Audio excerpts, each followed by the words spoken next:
Saudações, boa noite, sejam todos bem-vindos a mais uma edição do programa Semana aqui com Salomão Moiana. Neste domingo iremos levar até si este programa, a Semana com Salomão Moiana. Moiana, boa noite. Boa noite. Espero que tenha tido uma boa semana.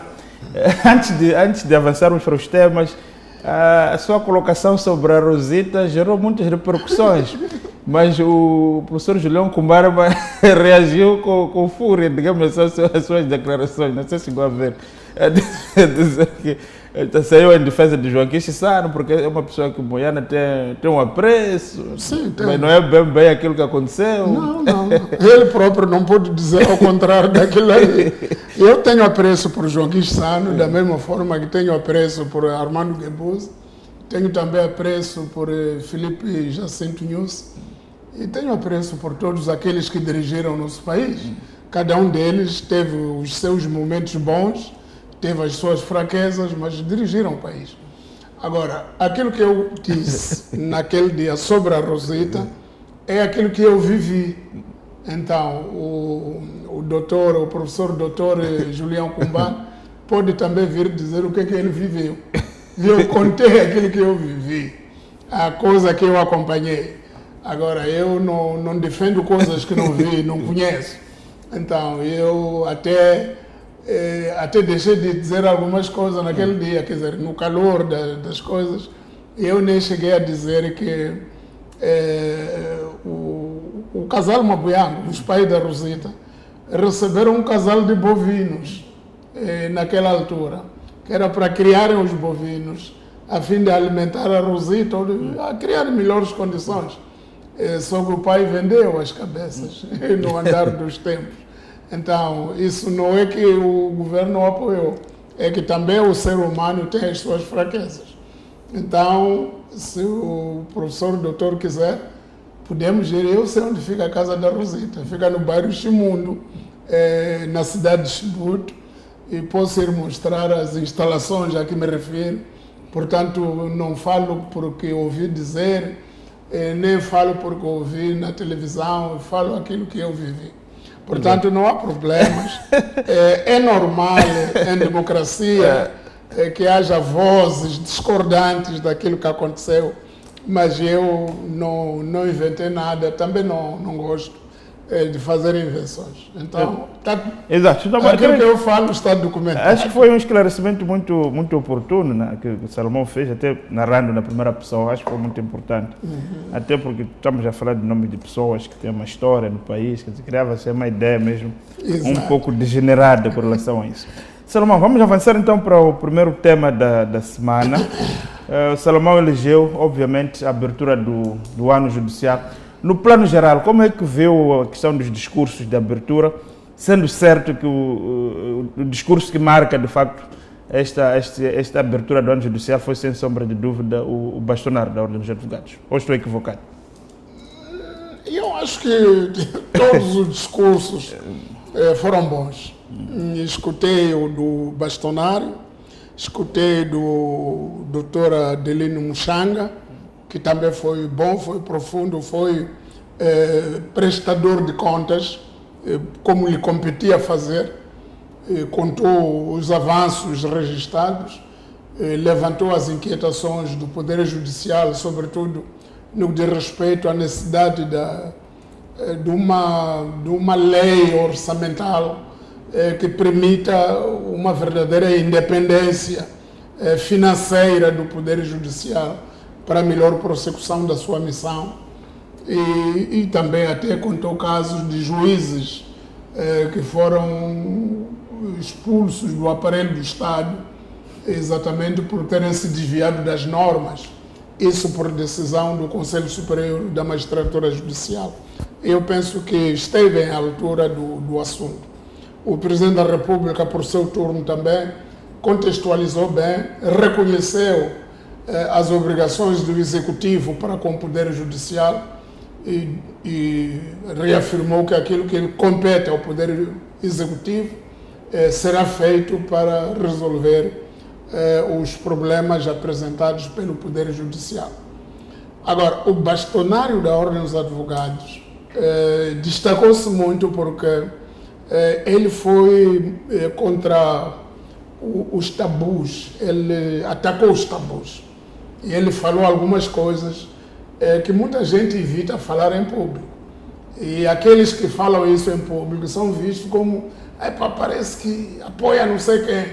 Ele não apoia ninguém. Ele estava a dizer que nós não devemos olhar para as manifestações como o alfa e o ômega dos problemas de Moçambique. Quer dizer, os problemas de Moçambique não começam nem terminam com as manifestações. Devemos ter a coragem de enfrentar os problemas que foram denunciados pelas manifestações. E mais, ele até diz mais, é que nós temos uma cultura de distribuir cargos, distribuir lugares e não distribuir responsabilidades. Portanto, há tanta gente aqui no país, nós também temos estado aqui a dizer, há tantos chefes, tantas pessoas, mas não assumem nenhuma responsabilidade. Então, isso ele disse em termos muito vigorosos e muito precisos, e eu penso que é uma reflexão profunda que ele trouxe. E ele questionou várias outras questões, por exemplo, o decreto que dá poderes ao INCM para bloquear as comunicações, para suspender a internet em caso da segurança pública estar em causa. Isso não pode depender do INCM, não pode depender do Executivo determinar que a segurança pública está em causa. Não é assim. Tem que ser um tribunal, não tem que ser uma decisão sindicada por um tribunal. E não só, ele até disse mais. Ele disse que a Ordem dos Advogados vai criar condições para levar este assunto à apreciação da sua constitucionalidade junto do Conselho Constitucional. E pronto, e eu acho que já há um grupo que está a fazer isso, e que já está a pedir, está a circular uma petição busca de assinaturas. De busca de 2.000 assinaturas para o Conselho Constitucional. Então, eu penso que é uma matéria polêmica, uma matéria que extravasa um bocado, na minha opinião também, as competências do Executivo. E penso que é um decreto que tem que ser reformado, tem que ser revisto, sob pena de estarmos aqui a hipotecar a nossa integridade, a nossa privacidade ao Executivo. Quer dizer, o Executivo não pode ter tanto ascendente sobre a vida de cada cidadão, um cidadão que está protegido pela Constituição da República. Nós, ao abrigo da Constituição, temos direito a bom nome, temos direito à vida privada, temos direito à confidencialidade da nossa correspondência, temos esses direitos todos. Agora, quando uma lei, quando uma norma infraconstitucional vem colocar isso em causa, é problemático. Então, eu penso que o Bastonário foi muito incisivo e foi muito oportuno nas suas colocações, e foi o discurso que naturalmente marcou o dia da abertura do ano judicial. Eu acho que é muito bom. Salomão, o setor da justiça tem reclamado muito essa questão da independência financeira, sobretudo, para não depender do executivo, à esteira de alguns modelos que têm existido por esse mundo afora, mas também a sociedade. Nos últimos tempos temos estado a ouvir muitas figuras de peso até do setor judiciário que falam muito da questão da corrupção nas magistraturas. Esse assunto é real ou uma criação? Não, não é criação. É real. A corrupção na sociedade moçambicana está em todos os setores. Não há nenhum setor imune, isento desse fenômeno.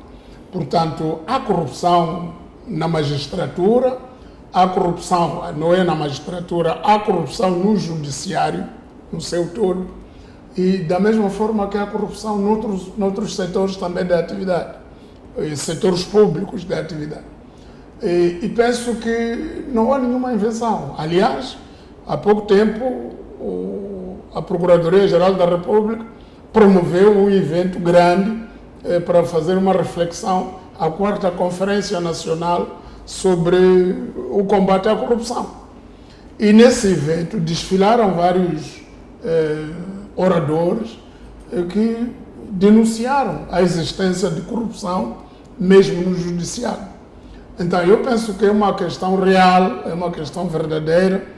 Aliás, alguns casos que o próprio presidente do Supremo, que ao mesmo tempo é presidente do Conselho Superior da Magistratura Judicial, e alguns casos que ele enumerou de expulsão de juízes, alguns deles estavam envolvidos em casos de corrupção. Portanto, há exemplos concretos, há casos vividos, concretos, palpáveis que existem.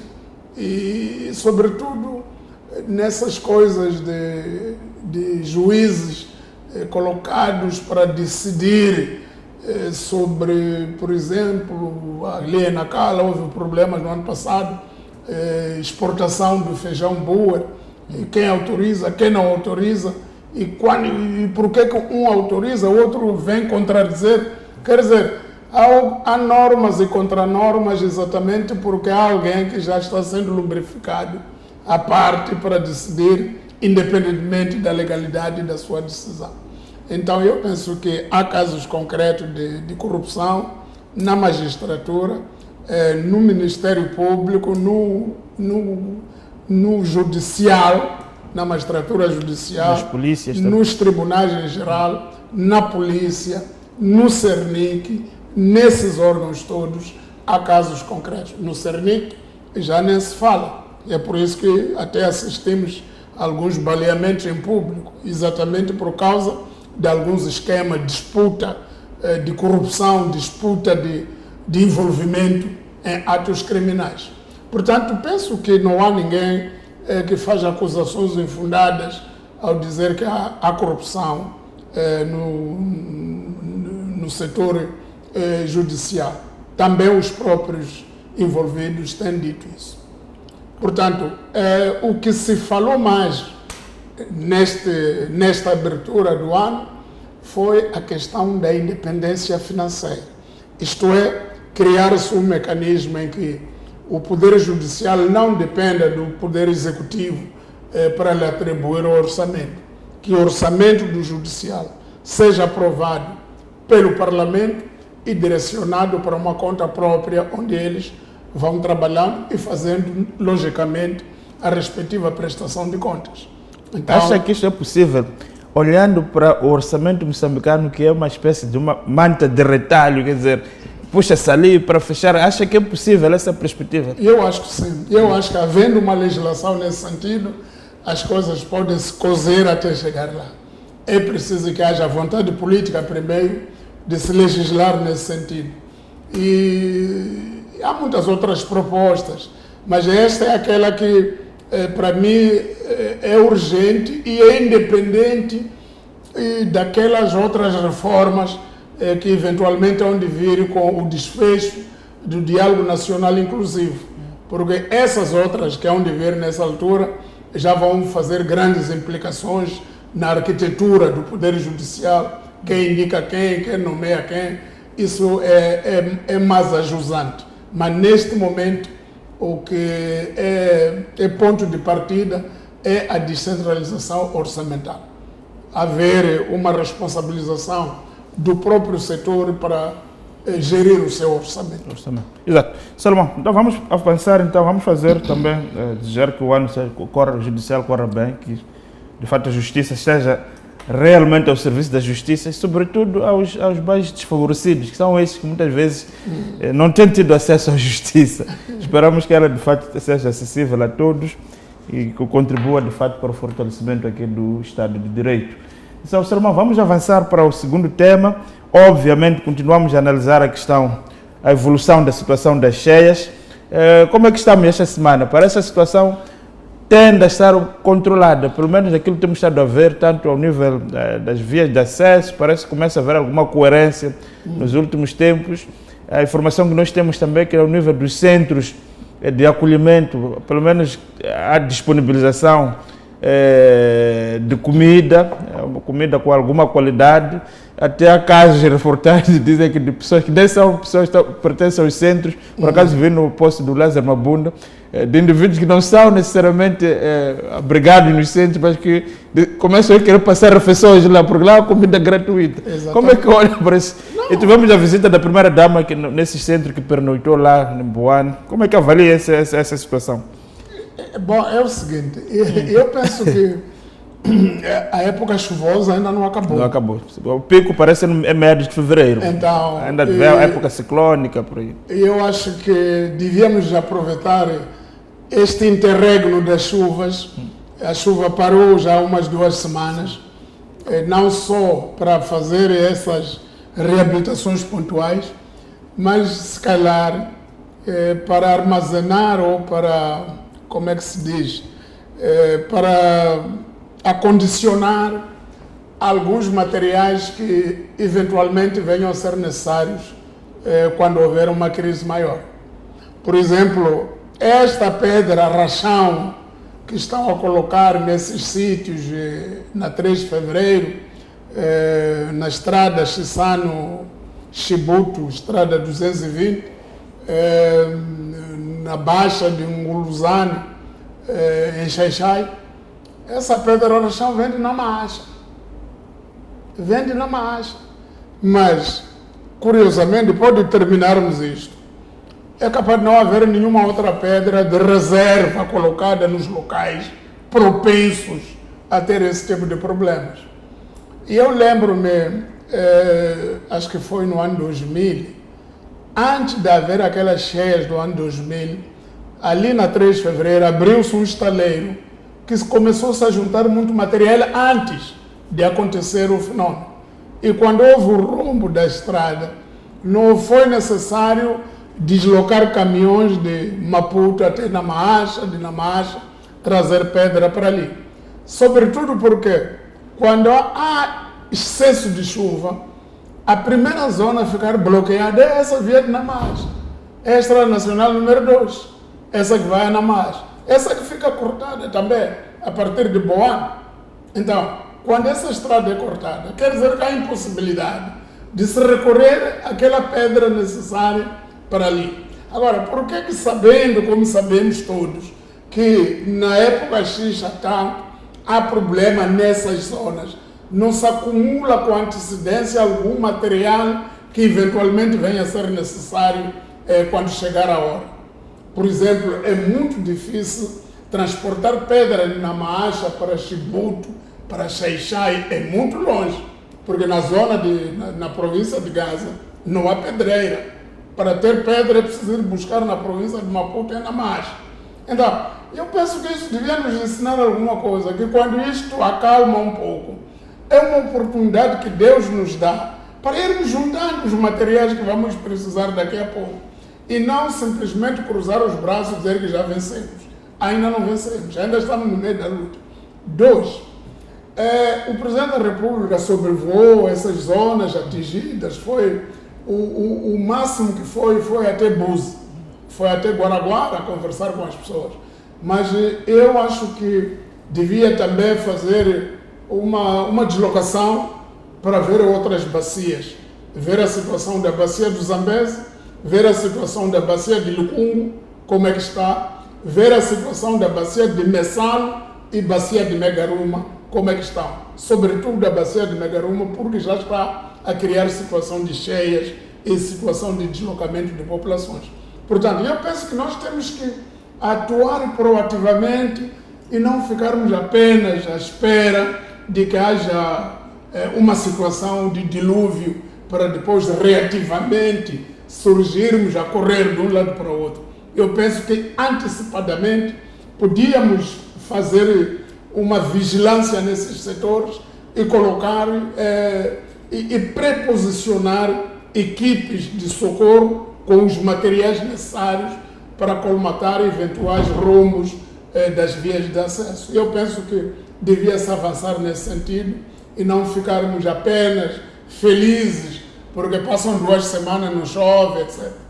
Agora, em terceiro lugar, essa situação dos centros de acolhimento, eu acho que desta vez, ou não é desta vez, nós temos vindo a aprender a tratar pessoas nos centros de acolhimento. Por acaso, desta vez, há poucas reclamações de pessoas dos centros de acolhimento. Há algumas reclamações que nós temos, por exemplo, tivemos aqui no bairro de Machaquena. A maior parte daquelas pessoas não eram do centro de acolhimento. Iam lá fazer aquilo que estavas a dizer, iam buscar comida. Então chegam lá, eu tenho cheias, ninguém me atende, estou há 2 dias sem comer. Mas não está registrado ali naquele centro. Porque ali naquele centro, como disse a vereadora lá que explicou, as pessoas, as famílias que recebem assinam. E todas as famílias tinham assinado. E ali não havia falta de comida. A equipa de reportagem que estava lá foi levada para visitar os armazéns que estavam abarrotados de comida. Quer dizer que havia comida suficiente e as pessoas que estão registradas no centro estavam se alimentar convenientemente. Mas havia intrusos, havia pessoas que não sofreram os danos que aqueles que estão no centro sofreram, mas que vêm buscar comida. E depois são essas pessoas que até fazem mais confusão do que as pessoas realmente afetadas. Então é um pouco disto que acontece em vários sítios. Em Boane, e também há registro, estive a ouvir a presidente do município de Boane a dizer que para além de as pessoas estarem ali, já alocaram talhões para onde é que as pessoas vão viver. Mas na alocação de talhões, o município faz a comparação do nome da pessoa e verifica a lista de 2023. Porque algumas pessoas que estão agora... Já receberam talhões, venderam e voltaram para as suas... Exatamente. É preciso ver, confrontar o novo necessitado com a lista anterior. Pode coincidir a necessidade de 2023, 2025. É que alguns estão em 2, 3 listas que já foram resolvidas nos anos anteriores. Alguns já estiveram nas listas que o município já resolveu. Estão de novo nas listas, porque isso é o oportunismo das pessoas. Era essa questão que eu queria colocar, sem embargo, não estamos aqui a defender que as pessoas não podem receber talhões, não podem não receber comida. Mas nós estamos também aqui a gerar um exército de subsídio dependentes, ou seja, daquilo que está a referir, mesmo ao nível da sociedade, verificamos que a sociedade está a mobilizar-se. Quase todos os dias o NGD, os governos provinciais estão a receber apoios. Isto depois não vai criar também, não é um pouco, vai criar essa perspectiva, de estar aqui a referir, as pessoas olharam para como uma oportunidade para comer de graça, como se costuma dizer. Não, esse risco está lá. As pessoas querem aproveitar coisas que não compraram. É um risco inevitável. Mas também o governo, as autoridades não podem deixar de apoiar as pessoas que realmente necessitam. Então, o que é preciso é vigilância para que as pessoas que estão a receber ajuda sejam realmente aquelas que precisam de ajuda. As outras pessoas devem encontrar formas de viver sem ajuda, tal como viviam essas pessoas antes das suas casas serem atingidas pelas calamidades. E eu penso que é preciso muita educação também. As pessoas têm que aprender. Eu vi ali na zona de 3 de fevereiro, vinha um barco, houve umas organizações que trouxeram os barcos, queriam saber onde é que ainda há pessoas que não foram salvas, indicaram lá e lá há pessoas. Então entraram com os barcos, foram buscar as pessoas. Quando trouxeram as pessoas, distribuíram alguns kits, mas na bicha para receber os kits. Foram formar todos aqueles que vivem na zona, que não tem nada a ver com aquelas pessoas que estão a sair de barco lá da zona afetada. Então pronto, mas houve um discernimento suficiente para dizer que não, esses kits são kits de sobrevivência para estas pessoas que saíram das suas casas assim com a roupa que tem no corpo, não tem mais nada. Portanto, é assim que é preciso ser feito. É preciso vigilância, cortar os oportunistas, dar apoio a quem precisa. E a semana passada lançamos uma crítica aqui em relação ao administrador do BUSE. Do BUSE, sim.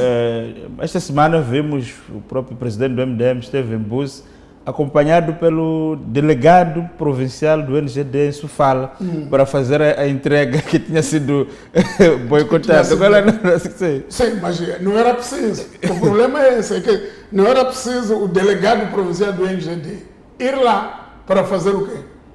Deixa as autoridades locais resolver o problema. Não, mas também não era necessário o Lutero sair de Maputo para... Acho que houve uma necessidade para corrigir, digamos. Não, fez bem o Lutero ao fazer, o presidente do MDM ao fazer isso, fez bem. Mas pronto, eu agora, foi na quinta, esta quinta passada, o secretário-geral da Frelimo esteve em Gaza, com caminhões para dar ajuda. Em vez de o impedir, dizer que ele não pode entregar, estavam todos a dançar à volta do secretário-geral, quase que o levantavam. Então, mas que critério é esse? Quer dizer, quando um partido também estava vestido a Frelimo, e toda a gente que estava a dançar à volta dele estava vestido a Frelimo. E é bom porque entregou os materiais, entregou os mantimentos, deu muita coisa, até trazia uns 2, 3 caminhões grandes, cheios de produtos, fruto da contribuição dos militantes da Frelimo e de outras pessoas de bem que tenham canalizado as ajudas da Frelimo. É correto. Mas também que os outros partidos, ao fazer, sejam deixados fazer. Porque este país, este povo, não é monopólio da Frelimo. O povo moçambicano é plural, é diverso. Tem pessoas que gostam da Frelimo, tem pessoas que não gostam da Frelimo, gostam do MDM. E tem pessoas que nem gostam da Frelimo nem do MDM, mas estão afetadas, precisam de ajuda. E como pessoa do povo, precisam de ser acarinhadas. E eu penso que é preciso acabar com esta coisa de que um partido não pode dar, só um é que pode dar. Nós já não estamos no sistema de partido único. Já estivemos num sistema de partido único, mas isso acabou. Eu até estou-me a lembrar a propósito disso. No ano 2000, quando houve cheias aqui na Zona Sul, grandes cheias, o governador da província de Maputo era Soares Nhaca. E o Soares Nhaca, ao ir para os centros de acolhimento e tal, tinha uma boina escrito Frelimo. E eu escrevi um editorial do jornal Savana dizer, não, governador não usa chapéu da Frelimo. Governador não pode fazer. Governador usa chapéu da República de Moçambique. Ele é governador de todos, não é governador dos militantes da Frelimo. Isso no ano 2000. Por quê? Porque havia uma tendência de partidarizar a ajuda às comunidades. Quer dizer, é para ver que eu sou governador e escolhido pela Frelimo. Não, não é assim. Você, quando é escolhido para ser governador, já não é governador da Frelimo, é governador do povo da província onde você está a dirigir. Você é governador de todos, não é dos militantes da Frelimo. Então nós criticamos isso no ano 2000, porque o governador de Maputo, Soares Nhaca, andava com uma boina escrito Frelimo. E nós dissemos que não, tira lá isso. Não pode andar com Frelimo aqui. Quem deve andar com Frelimo é o primeiro secretário da província, são os militantes da Frelimo. O senhor até pode ser membro da Frelimo, mas o cargo em que está é um cargo do Estado, não é cargo da Frelimo. Então, é preciso continuar este tipo de educação cívica para a nossa população, incluindo os nossos dirigentes, incluindo o administrador do BUSE. Não precisava de mobilizar o presidente do MDM, o delegado provincial do NGD, para ele notar que sim, afinal o MDM também pode dar ajuda. Não pode ser assim. Então, esse administrador não está preparado. Então, nós temos que eliminar esses administradores mal preparados, que confundem a função deles com a função partidária. Não pode. E em relação aliado a isso, esta semana o Venâncio Mondlane tem estado ativo, digamos assim, nesse processo de respostas, de ideias para as cheias. Apresentou 2 ideias. Uma foi solicitar uma audiência, fez um requerimento a solicitar a realização de uma sessão do Conselho de Estado para discutir a questão das cheias, uma eventual decretação de um estado de emergência em algumas zonas assoladas pelas cheias. Depois apresentou um documento, um plano de reconstrução orçado a cerca de $1.000 milhões, tentou fazer entregá-lo no gabinete do primeiro-ministro, teve aquele problema com a polícia, por aí em diante. Qual é a análise que faz com relação a estas questões que Venâncio Mondlane aqui apresenta? Pela primeira vez, um partido da oposição apresenta um documento escrito, essas coisas. Mas em relação a essa questão do Conselho de Estado... Não, é o seguinte, nós aqui, quando o Conselho de Estado tomou posse, analisamos essas coisas de que, porque o Venâncio tinha feito uma declaração em de que ia ao Conselho de Estado para defender o povo. Então, eu disse aqui que não, no Conselho de Estado não se defende o povo. O Conselho de Estado é o órgão privativo de consulta do chefe do Estado. É o chefe do Estado que tem que dizer que precisa de consulta. Não é o membro. Não é o membro que diz vou oferecer um conselho. Deixa eu poder reunir, nos quer te dar um conselho. Não, ele até pode pegar no telefone, ligar para o chefe do Estado, dizer, senhor presidente, que tal isto? Esse é um conselho informal. Não é o conselho oficial do membro do Conselho de Estado. É um conselho de um cidadão que calha também ser membro do Conselho de Estado, que tem a legitimidade de pegar o seu telefone, ligar ao chefe do Estado e aconselhá-lo daquilo que achar necessário. Agora, não pode exigir reunião do Conselho do Estado. A reunião do Conselho do Estado decorre da necessidade visualizada pelo próprio chefe do Estado. O chefe do Estado não pode ser pressionado a reunir o Conselho do Estado. O chefe do Estado tem um órgão privilegiado de consulta, que é o Conselho do Estado. E que, o Venâncio acha que devia se decretar estado de emergência, mas se calhar o pensamento do Presidente da República não é esse. Razão pela qual não chamou ninguém até aqui, em sede do Conselho de Estado. Então, quanto ao documento sobre o plano de reconstrução, eu acho que o plano pode ser boa coisa. Mas neste momento, se calhar esperar um pouco. Porque neste momento ainda estamos no auge. Ainda não temos a dimensão total das necessidades que vão ser necessárias para a reconstrução. Porque a época chuvosa está na sua primeira metade. Terminou agora a primeira metade. Vai até o final de março, abril. Exatamente. Ainda estamos a entrar, ainda não houve aqueles ciclones que estão previstos. Estão previstos mais ou menos 6 ciclones que hão de vir aqui, que hão de destruir tudo. Corremos o risco, se corrermos a implementar o plano, de reconstruir para depois destruir-se. Então, eu penso que é boa ideia, é uma ideia... Mas é uma precipitação do Venâncio, na sua opinião? Não é precipitação, a ideia não é oportuna neste momento. Quer dizer, o plano, sentarmos, discutir o plano de reconstrução, ainda no meio, quer dizer, é como você discutir a reconstrução de um prédio durante o incêndio do prédio. Vamos lá reunir aqui para ver, onde é que... Portanto, na sua opinião, temos que nos concentrar, salvar as pessoas... Nós estamos no auge da época chuvosa. O plano de reconstrução é depois, quando termina a época chuvosa. Temos que ter um plano de todo o ano, o que é que nós vamos fazer. Inclusivamente prever as situações, acautelar as situações futuras. Isso que estávamos a dizer aqui, que a Pedra Rachão já devia estar lá nos pontos. Conhecemos as zonas com maiores dificuldades. Houve um ano que houve um corte em Murumbé, distrito de Murumbé. Entre Murumbé e Massinga houve um corte. Eu lembro que o ministro Felício Zacarias foi lá, até zangou, até disse que essa coisa de construir estradas sem canais de escoamento das águas, sem canais laterais para escoamento das águas, está incorreto. Então ele deu lá algumas sugestões. Mas naquele dia, naquele momento, não era possível fazer nada. Só era possível tentar tapar aquele buraco para permitir que os carros continuassem a usar a Estrada Nacional número 1. Portanto, durante o incêndio, não se pode discutir o plano de reconstrução da habitação incendiada. Exatamente. Só depois do incêndio é que podemos sentar e ver o que é que podemos fazer. Exatamente. Portanto, mesmo se tivesse entregue, por acaso a primeira-ministra estava em Dubai numa reunião de governos, mesmo se estivesse ali e tivesse recebido o plano do Venâncio, também ia receber e guardar à espera de uma época apropriada para discutir. Portanto, neste Só para fecharmos, o Salomão não vê aqui uma atitude de uma sede de querer aparecer a todo mundo. Não, um pouco, mas eu chamo de síndrome uma vontade permanente do Venâncio querer aparecer, documento ali, documento.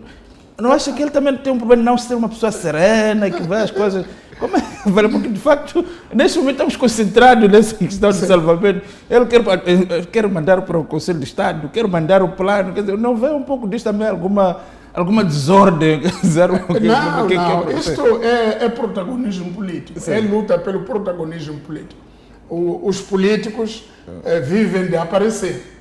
Se um político não aparece, nós dissemos outro dia que o presidente da Renamo ressuscitou, porque reapareceu, depois de muito tempo sem aparecer. Os políticos vivem da imagem, vivem da publicidade, vivem de estar sempre ali. Agora, compete a nós e à sociedade em geral saber peneirar, saber dizer que isto é oportuno, isto não é oportuno. Isto pode-se fazer agora, isso tem que esperar, porque a procissão ainda vai no adro. Estamos a começar, a época chuvosa começou agora.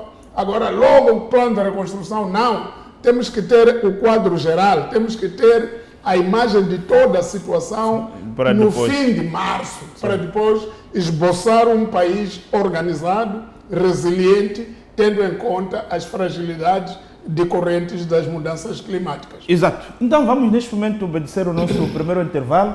Na segunda parte iremos analisar um tema que nós prometemos na semana passada. Na verdade, vamos iniciar o processo de análise, porque vai obedecer várias etapas, que é a questão deste diploma sobre a centralização das operações de importação de arroz e trigo no nosso país. Então, não sei, daí voltamos dentro de instantes. Até já.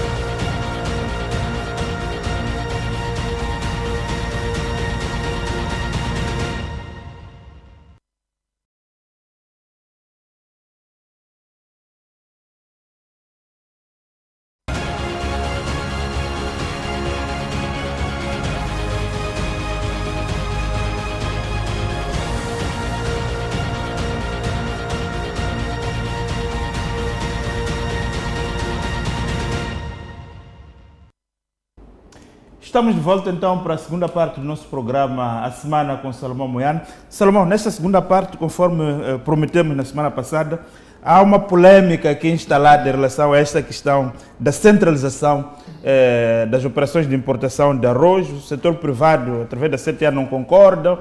Há pessoas, há economistas renomados que vêm dizer que vai haver escassez, isto aqui parece um tempo de socialismo, quer nos levar de novo para as bichas da década de 80, que o país poderá ficar com fome. Mas já o governo diz que não, pretende regular, porque há pessoas que usam esse expediente da importação de arroz e trigo para promover a questão da evasão de divisas e também a importação da droga.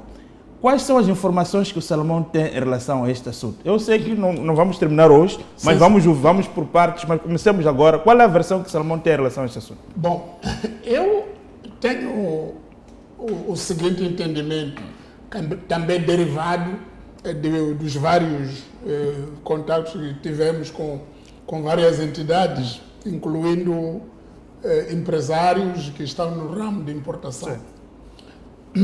O que o governo fez não é proibir que uma pessoa que tem o alvará de importador deixe de importar. Ele continua a importar. Só que o governo fez, centralizou a logística de importação. Centralizar a logística de importação não é o governo que passa a importar. É o governo estar dentro, quer dizer, é o Estado estar dentro dos mecanismos da importação, isto é, saber para onde é que são dirigidas as garantias do banco quando é para importação e quem é o fornecedor do arroz, qual é a qualidade do arroz que manda para Moçambique e quais são as reais quantidades que vêm para o país. E ao chegar no país, saber quais são os direitos que essas quantidades realmente vão pagar. Porque o que está a acontecer, já acontece há muito tempo. Já houve muita saída de divisas, alegadamente para trazer quantidades determinadas de arroz ou de trigo, e que essas quantidades não chegaram ao país. Quer dizer, Os papéis saíram, o dinheiro também saiu e ficou por lá. E depois não veio nada. Mas consegue, por causa de esquemas de corrupção junto das alfândegas, ter um processo até de desalfandegamento de um arroz inexistente.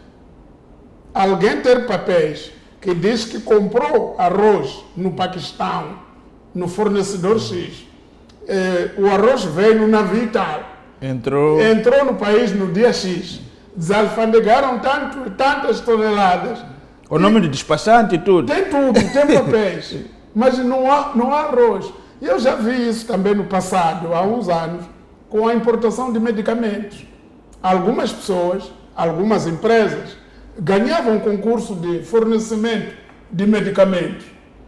E o expediente corria, entrava no Banco de Moçambique, eram pagos. As garantias e as divisas eram entregues, o dinheiro era supostamente enviado para o fornecedor, e depois vinham as faturas, vinha a papelada, e depois pronto, mas no Ministério da Saúde não entrava esse medicamento. E pronto, depois ficava... O Ministério pagava. Pagava, faturas, porque é um trabalho combinado. Pagava-se e as pessoas prosperaram. Só que o país não prosperou. Também com isso aqui. Veja lá uma coisa, por exemplo, dizem que a população de Angola são mais ou menos 35 milhões de habitantes, mais ou menos como nós. No ano passado, Angola importou 300 mil toneladas de arroz. Moçambique importou 600 e tal mil de arroz. Quer dizer, com uma população ligeiramente inferior à população de Angola, mais ou menos com os mesmos hábitos alimentares. Então, o que está acontecendo? Nós comemos mais arroz do que uma população maior do que nós, que é a população de Angola. Eventualmente, houve muito arroz que foi supostamente importado, mas que não deu entrada no país.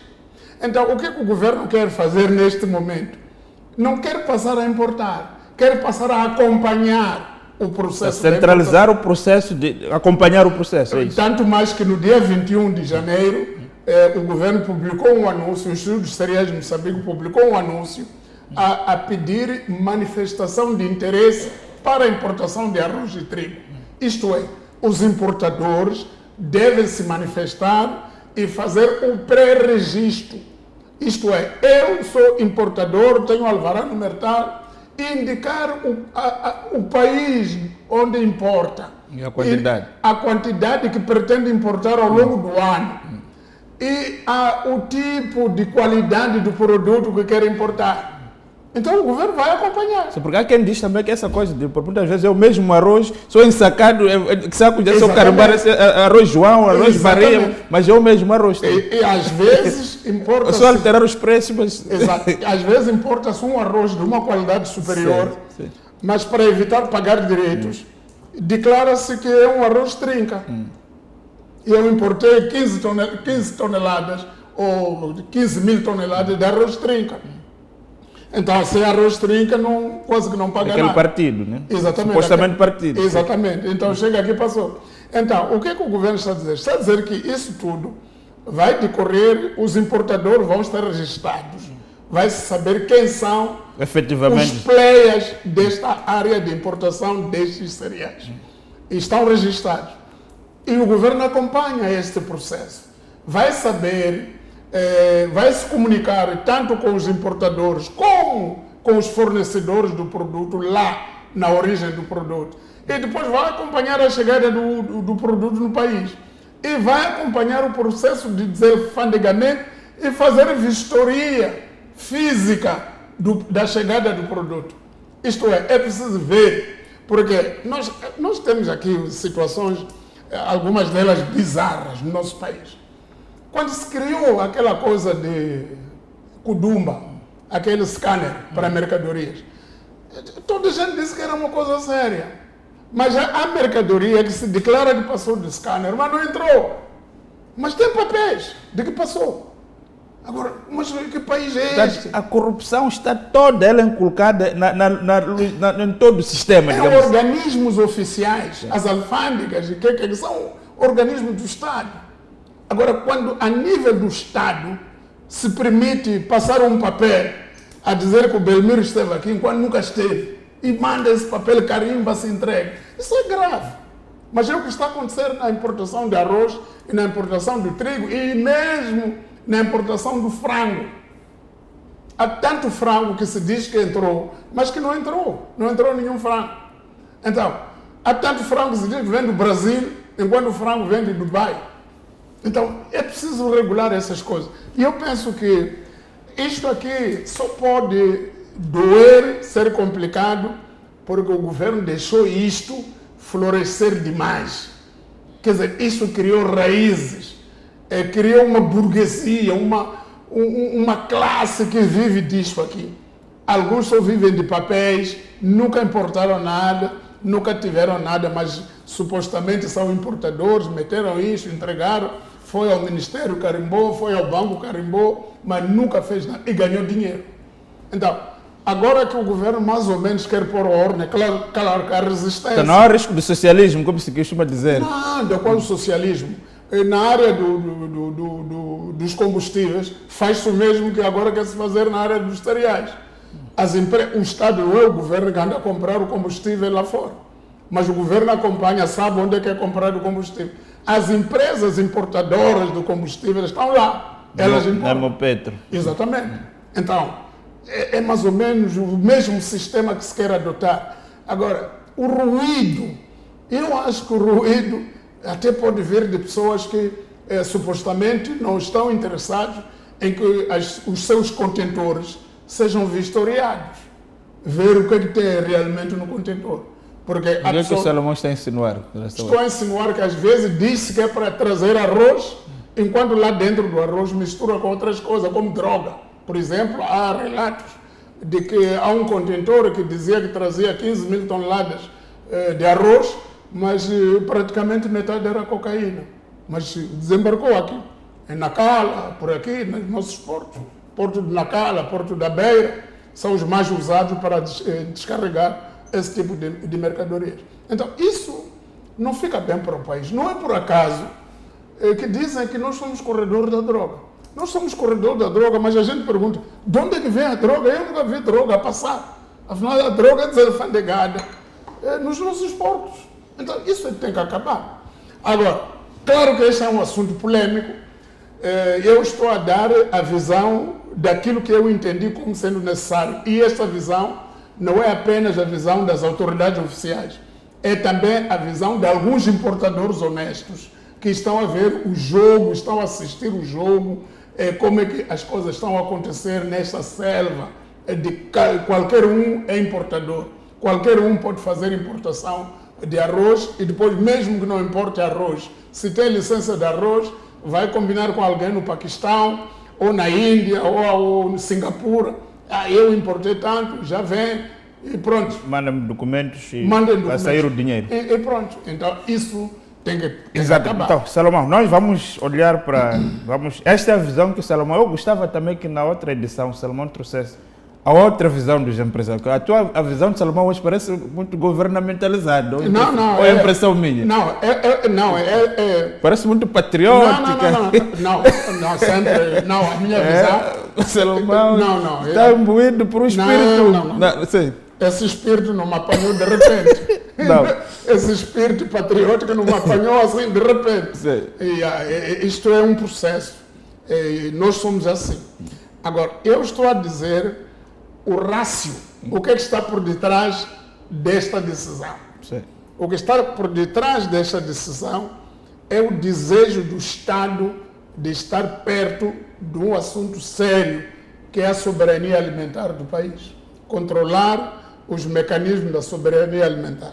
O objetivo, em última instância, é ir compatibilizando se, em determinado momento, será necessário continuar a importar tanto arroz ou também a produção nacional começa a ser significativa.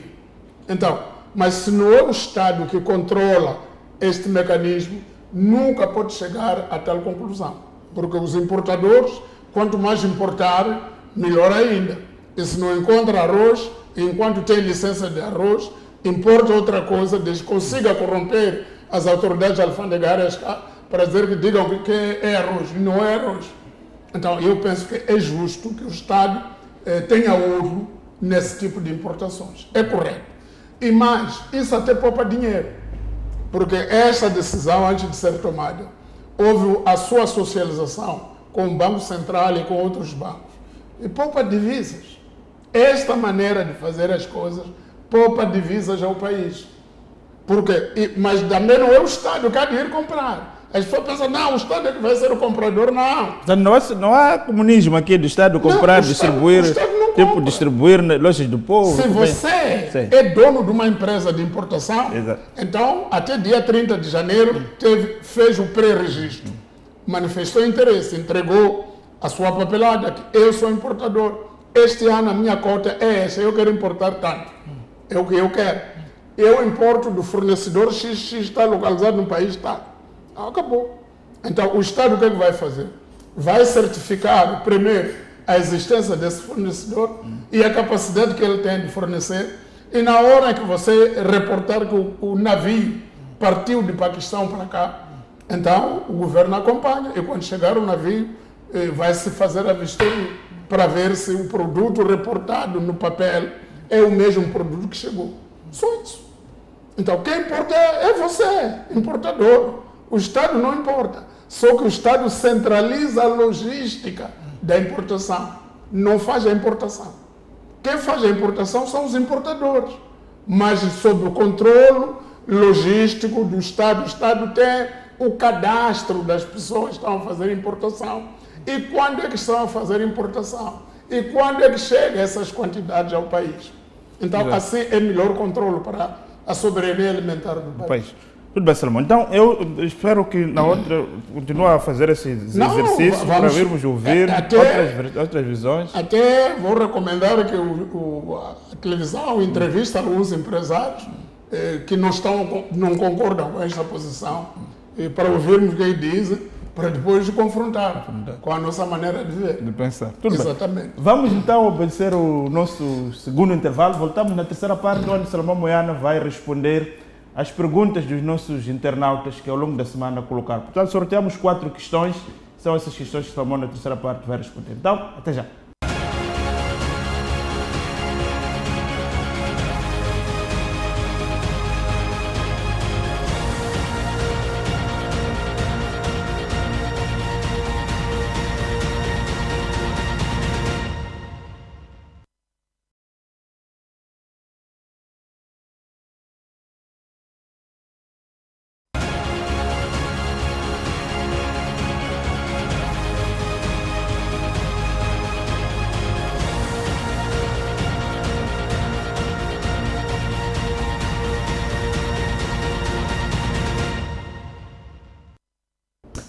Estamos de volta então para a terceira e última parte do programa A Semana com o Salomão Moiana. Nesta terceira parte vamos então à nossa rubrica especial, que é o Salomão Responde.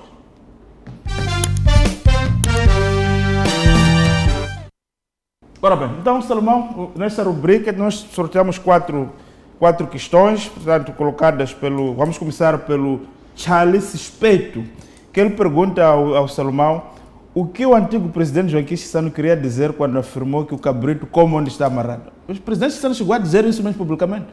Ou atribuiu-se ao presidente esta expressão? Nunca disse. Nunca disse. O presidente Chissano nunca disse que o cabrito come onde está amarrado. São as pessoas que andaram a dizer. O presidente nunca falou isso. Então, eu tenho quase, de memória, tenho todas as intervenções mais relevantes do presidente Chissano. O Chissano assumiu o poder em novembro de 1986. E mesmo no fim de novembro, ou princípios de dezembro, nós fomos à casa dele, fizemos uma grande entrevista para termos a visão da governação dele. E depois daí acompanhamos tudo que ele andou a falar. Eu não tenho nenhum registro do presidente Chissano ter dito que o cabrito come onde está amarrado. Mas já ouvi muita gente a dizer durante o tempo da governação de Joaquim Chissano que o cabrito come onde está amarrado. Mas não pode ser Joaquim Chissano a dizer isso, porque o Joaquim Chissano não era cabrito, nem estava amarrado. Agora, não sei, acho que as pessoas atribuíram. É uma expressão que teve foi muito em voga durante a governação do presidente Chissano. E eu lembro-me do primeiro-ministro Pascoal Mucumbi, que foi primeiro-ministro depois das eleições de 1994, a dar um discurso, uma intervenção pública, não sei se era 1º de maio ou quê, a dizer que o cabritismo não é política do Estado moçambicano. O cabritismo, porque havia muito isso. O cabrito, como onde está amarrado. Então, a pessoa, naquele cargo em que está colocado, deve roubar. Na verdade é isso, deve corromper-se e roubar. O primeiro-ministro Pascoal Mucumbi fez com muita clareza, explicou que o cabritismo não é política do Estado moçambicano. Então não venham aqui com expressões de que foi o presidente que disse. O presidente ultimamente vai ser acusado de ser já advogado do presidente do Estado. É a segunda defesa. Olha, mas em linha, mas defesa em linha, meu como pode ser 20 ou 30 defesas, desde que nós tenhamos a preocupação de colocar as coisas no contexto verdadeiro, porque nós não podemos construir um país com base em mentiras, com base em afirmações que não foram feitas. E pior ainda, aqui é uma tendência, quando um presidente sai, foi o fulano que disse. Por quê? Porque ele já não está aqui para se defender. E nem tem já os instrumentos, porque então quando estava no poder... Então nós não podemos ser isso. Nós temos que ser sérios e cada um no seu lugar. A Deus o que é de Deus, a César o que é de César. Vamos avançar então para a segunda questão colocada pelo internauta Custódio Alexandre. Querem saber do Salomão qual é o seu entendimento acerca do decreto que dá o poder legislativo. Acho que falamos sobre isso. Sim, já falamos sobre essa questão do INCE. Exatamente. Esse decreto, para mim, é problemático. Eu concordo com aquelas entidades que dizem que vão pedir a verificação da sua constitucionalidade junto do Conselho Constitucional, porque também me parece não constitucional. Parece violar. Parece que o Executivo, o Governo, extravasou as suas competências ao querer legislar sobre direitos fundamentais tutelados pela Constituição. Exatamente. Então está aí a resposta. Avançamos para o terceiro, é o Gilo Conjo. Querem saber a opinião de Salomão sobre a abertura da Estrada Nacional número 1, depois de 2 semanas da sua suspensão pelas autoridades. É seguro ou não, do ponto de vista assim, colocar essa transitabilidade em marcha? Ou esta abertura poderá colocar em causa, digamos assim, a vida dos transportados e também dos próprios motoristas? Bom, não é seguro, mas é o possível neste momento. É que cortar a estrada nacional no nosso país é problemático. Uma estrada nacional ficar 2 semanas sem estabelecer ligação entre o sul e norte do país, ou entre o sul e centro e norte, é mau, não é correto. Portanto, as autoridades fizeram o seu melhor, e não é coisa perfeita ainda, e de lançamento dessas pedras é para que as pessoas possam passar. Veja lá a estrada Chissano-Chibuto, acho que o rombo está ali depois de Maniquinique. O que acontece? Fechou-se, aliás abriu-se, os carros passaram 2 dias, fechou-se. Por quê? Porque verificou-se que havia perigo. Então, mas depois resolveu-se. Então estão a andar. Tudo, até o governo diz, é reabertura condicionada, é transitabilidade condicionada. Isto é, não é andar à vontade. Ali a velocidade máxima são 20 km por hora, tem que andar devagar. E depois também respeitar o movimento contrário. Portanto, ainda não é uma liberdade total para passar. É o possível, não é o desejável. É o possível porque também, quando a estrada se corta, as famílias estão daquele lado, mas querem vir para cá e ficam penduradas no caminho. E a família que estão deste lado, que estão para ir lá, há combustíveis, estão a sair de Maputo e ficam interrompidos no caminho, não chegam a abastecer as cidades e as localidades, o que vai criar transtorno no abastecimento da população. Portanto, penso que é o possível, não é o desejável. O desejável era ter a estrada não cortada, estrada em pleno, mas não é o que temos por causa das intempéries. Exato. Então vamos à última questão do Sr. Armando Júnior. Portanto, o que acha, Salomão, da governação do presidente Chapo passado um ano? Portanto, há condições para os moçambicanos melhorarem com alguma ação positiva, digamos assim, deste mandato? Uma avaliação... Eu acho que sim. Eu acho que é difícil avaliar um ano da governação do presidente Chapo, porque também não foi um ano.